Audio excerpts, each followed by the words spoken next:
Hey there, welcome to Elevate Real Estate, the podcast where we spill the beans on all things real estate, from the highs to the lows and everything in between. And whether you're a seasoned investor or you're just dipping your toes in and looking for that extra push, Elevate Real Estate is real talk from a new investor, me, Diana Andez. And a seasoned investor, me, Lila Kaplan, where we ask questions, share ideas, and help each other grow. Get ready to elevate your real estate game and let's climb and prosper together. Yay! Thank you, Episode everybody. 7. Welcome. Before we get started, I just wanted to wish you a happy birthday, Lila. Thank you so much, Diane. I saw the pictures of you and your family, and I was like, oh, it's so adorable. Yeah, Another year older, another year wiser. that's right. Another year wiser. Another year younger. Yes, another year younger. Sorry, we go backwards now. Anyway, I'm really excited that we're on episode 7 today, and I think today we're going to talk just about renting versus buying. Absolutely. So we've all rented. Diana, you've rented, right? How long ago was that? Oh gosh, we rented 3 years ago. Okay. When we sold our house, we couldn't find anything else, so we ended up renting for 9 months. Okay.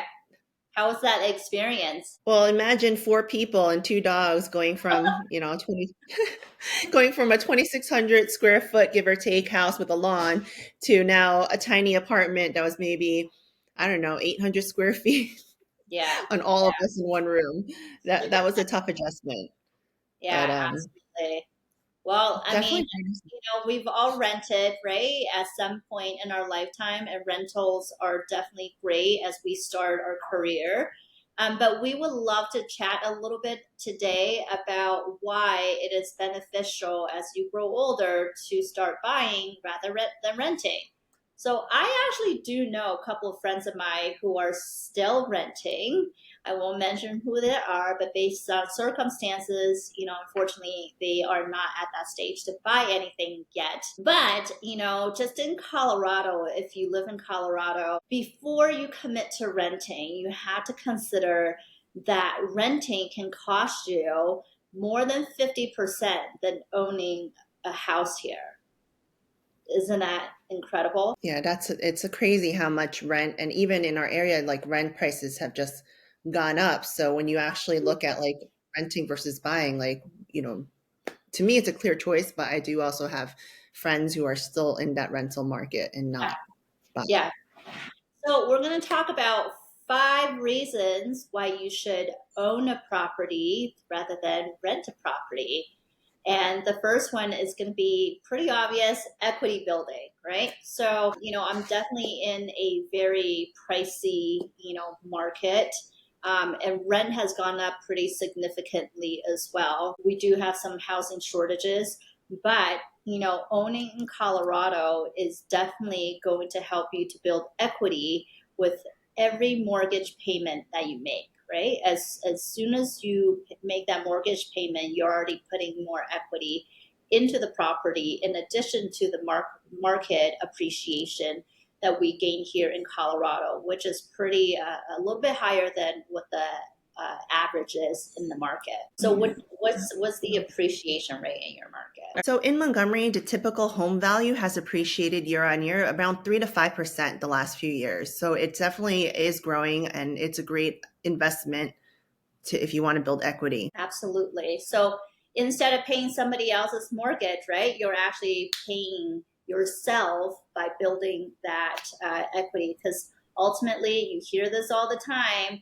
our home is probably one of the largest investment properties that we will buy in our lifetime for most people. So awesome. Yeah, and then number 2, stable payments. So when I say stable payments, I mean fixed rate mortgages, right? So homeowners enjoy a stable monthly payment, unlike renters who can face very unpredictable rent hikes, right? So if you look at the market in the recent years, rent has appreciated significantly in most markets. In Colorado here, just to give you any idea, the rent for a 3-bedroom, 2-bath house is about to even upwards of $4,000.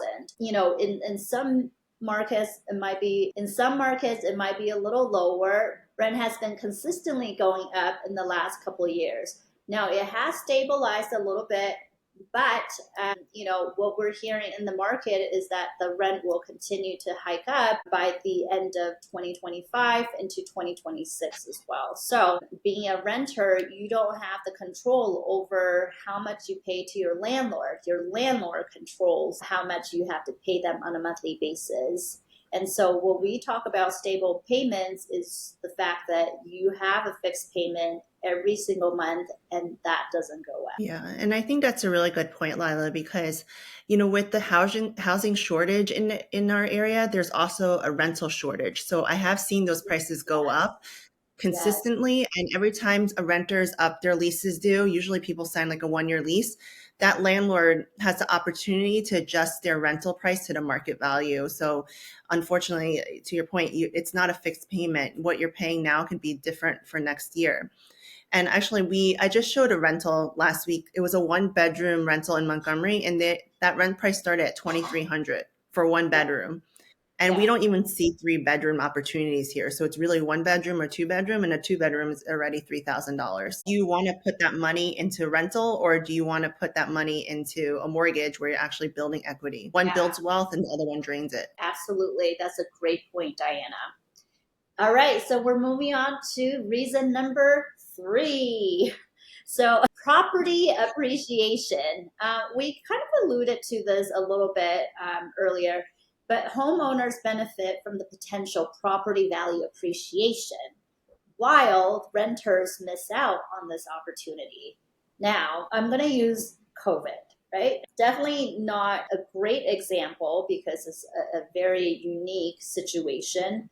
However, if you were an owner of a property, you've definitely experienced a high appreciation during that period. And as a matter of fact, during the last close to 5 years now, on average, homeowners in Colorado have built up about $250,000 in their home equity. Now, if you're a renter in the last 5 years, how much did you build? Unfortunately, you did miss out on it. The point here is if you can afford to buy a house, it's definitely a great investment for you to start with to build equity. Yeah. And reason number 4, tax benefits. We never talk about this. We talk about how our houses grow in value.